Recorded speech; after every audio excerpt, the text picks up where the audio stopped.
সকলোকে মোৰ চেনেললৈ স্বাগতম জনাইছোঁ।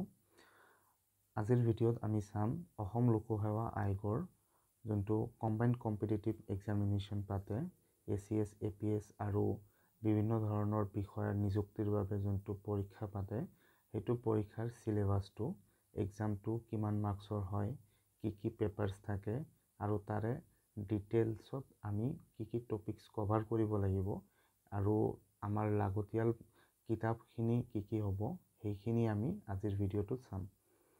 সো এইটো যোনটো এক্সাম আছে কম্বাইন্ড কম্পিটিটিভ এক্সাম CCE বুলি কয়, এইটো এক্সামৰ একচুৱেলি তিনিটা পৰ্যায় বুলি ক'ব পাৰি আমি। এটা হ'ল আমাৰ প্ৰিলিমিনাৰী এক্সামিনেশ্যন, এইটোত আমাৰ GS পেপাৰ 1 আৰু GS পেপাৰ 2 বুলি থাকিব। সো GS পেপাৰ 1টো আমাৰ 200 মাৰ্কছৰ হয়, তাৰে 2 ঘণ্টা টাইম থাকে এক্সামৰ কাৰণে আৰু এইটো অবজেক্টিভ টাইপ হয়, MCQ টাইপ হয় আৰু ইয়াতে 30 to 35% of questions will compulsorily be related to Assam, মানে আমাৰ অসম ৰিলেটেড কুৱেশ্যনছ 30ৰ পৰা 35টা মান থাকিব। এইটো কম্পালচাৰিলি থাকিব, কিন্তু ইয়াতকে দেখা যায় যে এক্সামত বেছিকৈ কুৱেশ্যন সুধি দিয়ে কাৰেণ্ট এফেয়াৰ্ছ মিলাই কিনে। সেকেন্ড পেপাৰ যোনটো আছে এইটো হয় আমাৰ CSET পেপাৰ বুলিও আমি ক'ব পাৰি, UPSC CSET পেপাৰ বুলি কয়, চিভিল সাৰ্ভিস এপ্টিটিউড টেষ্ট। ইয়াতে আমাৰ 80 কুৱেশ্যনছ থাকে আৰু 200 মাৰ্কছৰ থাকে, এইটো 2 আৱাৰ্ছৰ হয় আৰু এইটো কোৱালিফাইং এক্সামিনেশ্যন হয়। এইটো পেপাৰটো আমাৰ কোৱালিফাই কৰিব লাগিব আৰু কোৱালিফাইং মাৰ্ক হয় 33%। তো 33% মাৰ্ক আমি পালে এইটো পেপাৰত আমি কোৱালিফাই কৰিম। সো ইয়াতে আমি ইন ডিটেইল সিলেবাসখিনি আমি কভাৰ কৰি যাম। সো তাৰ পিছৰ যোনটো ষ্টেজ থাকে আমাৰ এক্সামৰ সেইটো হ'ল মেইন এক্সামিনেশ্যন, যোনটো আমাৰ ৰিটেন হয়। এইটো আমাৰ আগৰ এক্সামটো আছিলে, প্ৰিলিমছটো আছিলে অবজেক্টিভ MCQ টাইপ, এইটো ৰিটেন হয়। ইয়াতে পেপাৰ 1 যোনটো থাকিব এইটো হ'ব আমাৰ এছে পেপাৰ, 250 মাৰ্কছৰ হয় আৰু ডিউৰেশ্যন 3 years, 3 আৱাৰ্ছ থাকে। সো পেপাৰ 2 to 6 আমাৰ ইয়াতে 5টা পেপাৰ আছে যাৰে 250 মাৰ্কছ ইচ থাকিব আৰু প্ৰত্যেকটো পেপাৰৰ কাৰণে 3 আৱাৰ্ছ আমাৰ টাইম থাকিব। তাৰে পিছত আমাৰ ৰিটেন এক্সামিনেশ্যন যেতিয়া আমাৰ কোৱালিফাই হ'ব, তাৰে পিছত থাকিব আমাৰ ইণ্টাৰভিউ আৰু ইণ্টাৰভিউটো হয় আমাৰ 275 মাৰ্কছৰ আৰু ইয়াতে টোটেল কৰিলে আমাৰ 1500 মাৰ্কছ হৈ যায় ৰিটেন এক্সামত, আৰু ইণ্টাৰভিউত হৈ যায় আমাৰ 275 মাৰ্কছ, টোটেল 1775 মাৰ্কছ। এইটো হ'ল আমাৰ এটা general scheme of the examination বুলি ক'ব পাৰি এইটো আমি। সো তাৰপিছত হ'ল আমাৰ চিলেবাছত আহোঁ আমি। প্ৰিলিমছৰ কাৰণে যোনটো আমাৰ GS পেপাৰ 1 আছে, জেনেৰেল ষ্টাডিজ পেপাৰ 1, তাৰে আমাৰ কি চিলেবাছ কভাৰ কৰিব লাগিব।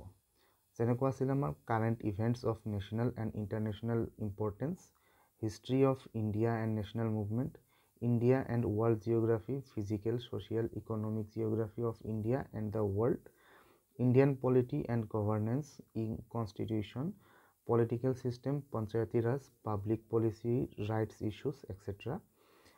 Economic and social development, sustainable development, poverty, inclusion, demographies, social sector initiatives, etc.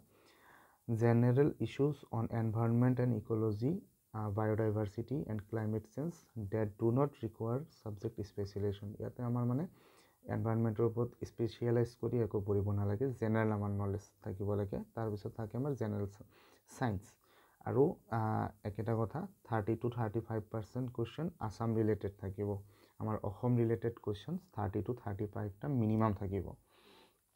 তো এতিয়া কথা হ'ল যে GS পেপাৰ 1ৰ কাৰণে আমি কোনখিনি বুকছ ফ'ল' কৰিব পাৰিম।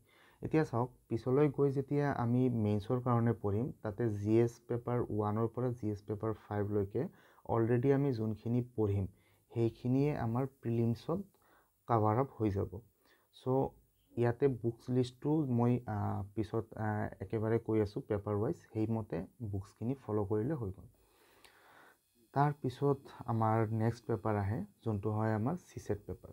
CSET পেপাৰ 2 আৱাৰ্ছৰ হয়, 80 কুৱেশ্যনছ, 2.5 মাৰ্কছ ইচ থাকিব আমাৰ। সো আমাৰ GS পেপাৰ 2ত যদি দেখা যায় CSET পেপাৰ, তাৰে ফাৰ্ষ্ট টপিকটো হ'ল কম্প্ৰিহেনশ্যন, আমাক পেজেছ দিব পেজেছবিলাকৰ পৰা আমাৰ 2-3টা মানকৈ কুৱেশ্যনছ থাকিব সেই কুৱেশ্যনছখিনি আমাৰ এটেম্প্ট কৰিব লাগিব তাৰপিছত interpersonal skills including communication skills logical reasoning and analytical ability decision making and problem solving general mental ability basic numeracy etcetera so' ইয়াতে আমাৰ বেচিকেলি চাব গ'লে CSET পেপাৰ যোনটো হয় GS পেপাৰ 2 প্ৰিলিমছত আমাৰ কম্প্ৰিহেনশ্যন চেক কৰিব এটা পেৰাগ্ৰাফ বা 2টা পেৰাগ্ৰাফ আমাক উঠাই দিব তাৰে পৰা আমাক কুৱেশ্যনছো দিব আৰু তাৰে পৰা আমি কাৰেক্ট আনসাৰ কোনটো হয় সেইটো মাৰ্ক কৰিব লাগিব তাৰপিছত হয় আমাৰ interpersonal skills including communication skills চ' এইখিনিত আমাক কিছুমান লাইক ষ্টেটমেণ্ট বেছড কুৱেশ্যনছ সুধিব আমাক তাৰে মাজৰ পৰা কোনটো কাৰেক্ট হয় তাক আমি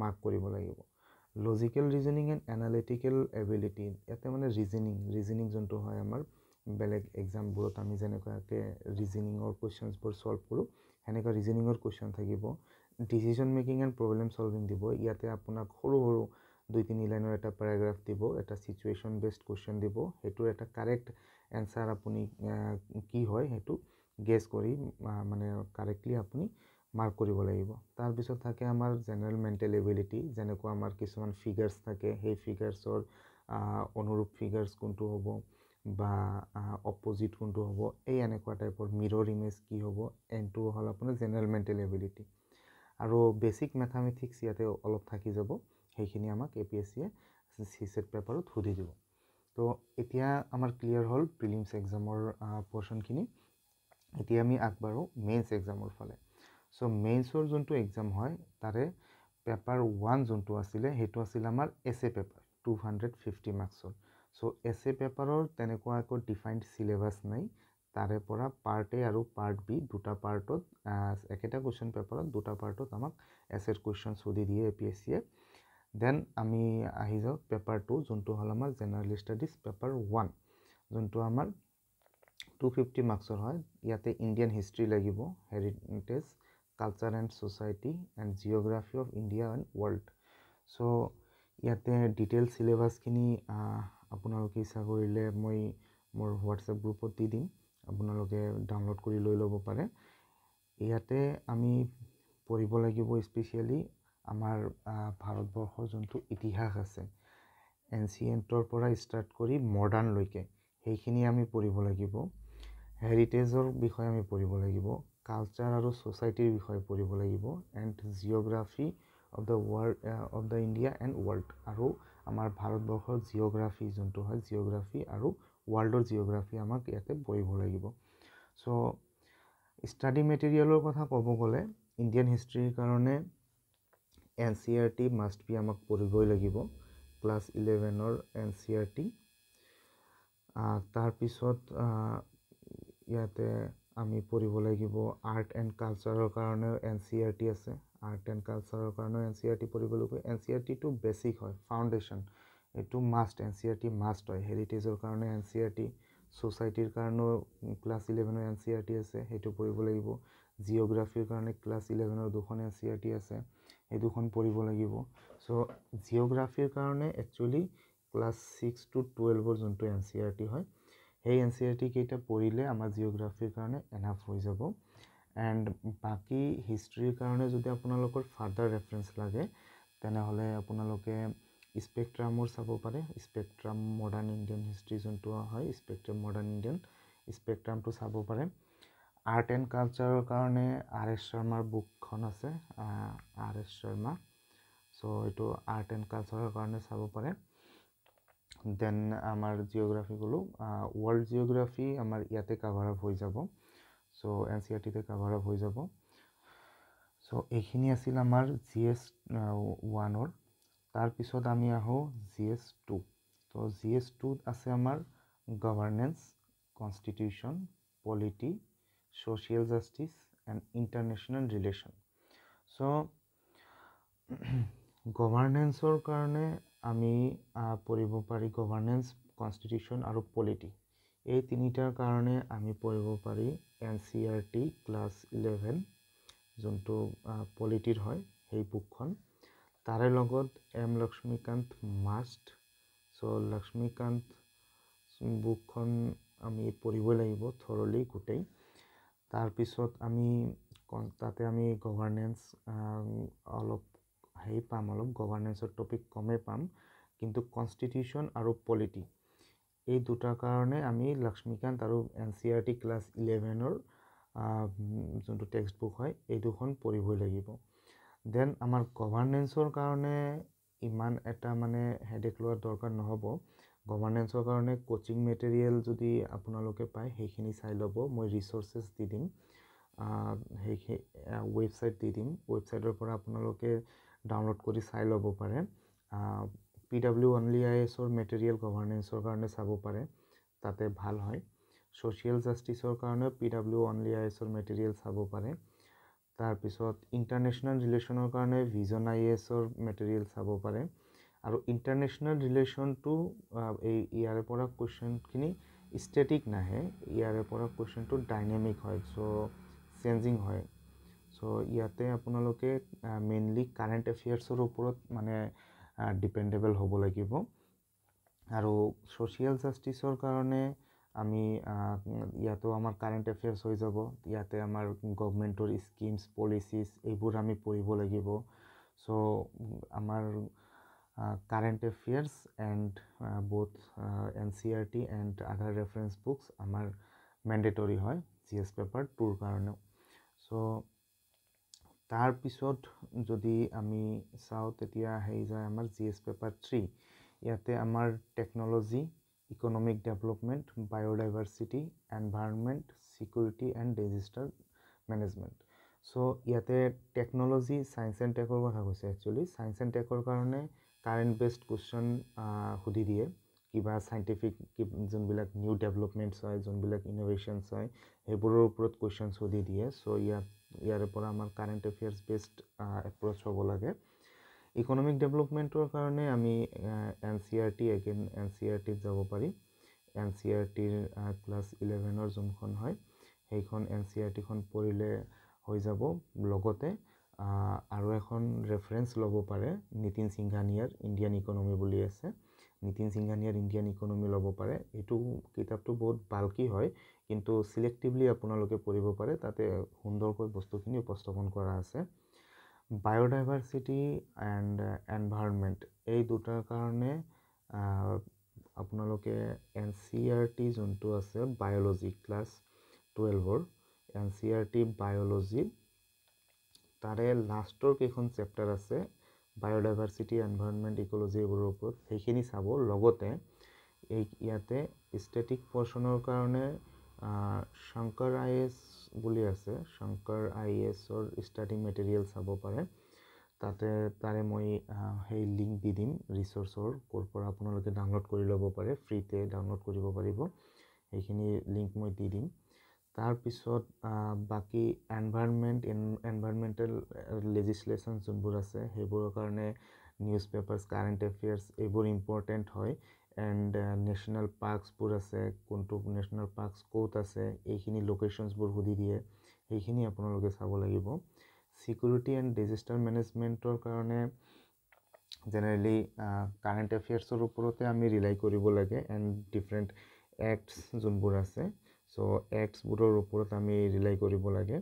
চ' আৰু ডিজাষ্টাৰ মেনেজমেণ্টত মানে বেছিক যোনখিনি ষ্টেটিক পৰ্চন হয় সেইখিনি একচুৱেলি কোচিং মেটেৰিয়েলৰ ওপৰতো ডিপেণ্ড কৰিব পাৰে, তাতে একো ইছ্যু নাই, কিন্তু কাৰেণ্ট এফেয়াৰ্ছত অলপ বেছিকৈ ফ'কাছ দিব। গভমেণ্টৰ নিউ ইনিচিয়েটিভছ যোনবোৰ হয় ডিজাষ্টাৰ মেনেজমেণ্টৰ কাৰণে, সেইখিনিৰ কাৰণে। আৰু ছিকিউৰিটি ইয়াতে আহি যায় আমাৰ গভমেণ্টৰ যোনবিলাক আছে, ধৰি লওক পলিচিছ আছে, বৰ্ডাৰ এৰিয়াছ ৰিলেটেড, সেইখিনিৰ কাৰণে আমি ইণ্টাৰনেল ছিকিউৰিটিত ইনক্লুড কৰিব পাৰি। চ' ইণ্টাৰনেল ছিকিউৰিটিৰ কাৰণে আমি challenges to the internal security বুলি এখন বুক আছে, সেইখন বুকক ৰেফাৰ কৰিব পাৰি। এণ্ড তাতে নৰ্থ ইষ্ট ইনচাৰ্জেঞ্চি বাগেৰা এইবোৰ আহি যায়। চ' ইয়াতে আমি এটা ইনডেপ্থ নলেজ এটা ল'ব গ'লে ইণ্টাৰনেল ছিকিউৰিটিৰ, সেইখিনি আমি কাৰেণ্ট এফেয়াৰ্ছ এণ্ড আমাৰ যোনখিনি হয় কোচিং মেটেৰিয়েল হয়, মই লিংক প্ৰভাইড কৰি দিম, সেইখিনিৰ ওপৰত ৰিলাই কৰিব পাৰে। চ' তাৰপিছত আহি যায় আমাৰ GS পেপাৰ 3। সৰি এইখিনি আমাৰ কৰা হ'ল। তাৰপিছত আহি যায় আমাৰ GS পেপাৰ 4। ইয়াতে আহি যায় আমাৰ ethics, integrity and aptitude. So' ethics, integrity and এপ্টিটিউডৰ পৰা আমি এইটো একচুৱেলি এথিক্সৰ পেপাৰ হয়। ইয়াতে আমাৰ দুটা পাৰ্ট থাকিব পেপাৰত। এটা হ'ল কুৱেশ্যন পেপাৰত পাৰ্ট এ, য'ত আমাৰ কনচেপচুৱেল বেছড কুৱেশ্যনছ আমাক সুধিব, আৰু যোনটো আমাৰ পাৰ্ট বি হয়, পাৰ্ট বিত আমাক সুধিব চিটুৱেশ্যন বেছড। চ' আমাৰ আগত চিটুৱেশ্যন এটা দিব যে এইটো চিটুৱেশ্যনত আমি কি ডিচিশ্যন ল'ম। চ' এইখিনি আমাৰ আছিলে এথিক্সৰ কাৰণে। দেন আমাৰ আৰু এখন পেপাৰ আহে যোনটো হয় আমাৰ কমপ্লিটলি অসমৰ ওপৰত বেছ কৰি, অসমৰ ইতিহাস, culture, geography, governance, polity, social justice, international relation, economic development, biodiversity, environment, security and disaster management of Assam. So' ইয়াতে যদি আমি চাব যাওঁ, ইয়াতে ৰিকোৱাৰ্ড বুক হ'ল আমাৰ ছেবা আৰু AHSECৰ যোনকেইটা বুকছ হয় সেইখিনি আমাৰ ষ্টেটিক পৰ্চনৰ কাৰণে mandatory. Geography, history, art, culture এইবিলাকৰ কাৰণে আমাৰ মেণ্ডেটৰী ছেবা আৰু AHSECৰ টেক্সট বুক দুখন। তাৰে পিছত শৈলেন বৈশ্য ছাৰৰ বুক এখন আহে, সেইখন বুক আপোনালোকে চাব পাৰে। তাৰে পিছত আমাৰ ছিকিউৰিটি এণ্ড ডিজাষ্টাৰ মেনেজমেণ্ট আমি কাৰেণ্ট এফেয়াৰ্ছ বেছড পঢ়িম। ইণ্টাৰনেশ্যনেল ৰিলেশ্যনছ আমাৰ অসমৰ লগত যোনকেইটা কাণ্ট্ৰিয়ে মানে বাউণ্ডেৰী শ্বেয়াৰ কৰে সিহঁতৰ লগত আমাৰ কি কি ইছ্যুছ আছে, কি কি এপ্ৰ'চ আমি আনিব পাৰি, সেইবোৰৰ মানে এটা চলিউশ্যন আমি দিব পাৰি, সেইবোৰৰ কথা। ছ'চিয়েল জাষ্টিছত আমি গভমেণ্টৰ নিউ ইনিচিয়েটিভ, ছ'চিয়েল ইনইকুৱেলিটিছ এইবোৰ কমোৱাৰ কাৰণে কি কি হয়, এইবোৰ অসম চৰকাৰৰ যোনবিলাক ইনিচিয়েটিভছ হয় সেইবোৰৰ বিষয়ে আমি এইটো পেপাৰত পঢ়িম। চ' থুলমূলকৈ আজি চিলেবাছটো এইখিনিয়ে সমাপ্ত কৰিছোঁ। কিবা আপোনালোকৰ ডাউট থাকিলে কমেণ্ট ছেকশ্যনত জনাব। এণ্ড বুক লিষ্টটো মই মোৰ গ্ৰুপত দি দিম, চ' আপোনালোকে তাৰে পৰা ডাউনলোড কৰি ল'ব পাৰে। থেংক ইউ ছ' মাছ। ভিডিঅ'টো ভাল লাগিলে লাইক কৰিব এণ্ড চেনেলটো ছাবস্ক্ৰাইব কৰিব।